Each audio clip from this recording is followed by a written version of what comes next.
Hey guys, I'm going to show you how to remove someone from Facebook block list. So open the Facebook app. Now tap your profile in the bottom right corner.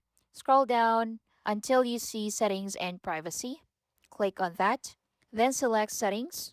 Now scroll down to audience and visibility and tap blocking.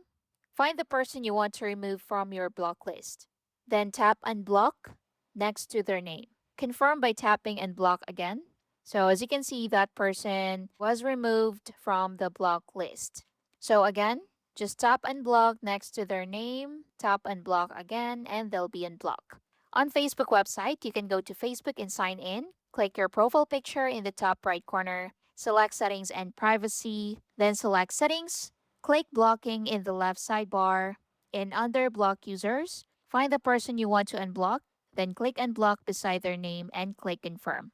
So, unblocking someone does not automatically restore your friendship. You'll need to send a new friend request if you want to reconnect. After unblocking someone, Facebook typically requires you to wait 48 hours before you can block the same person again. And that's it.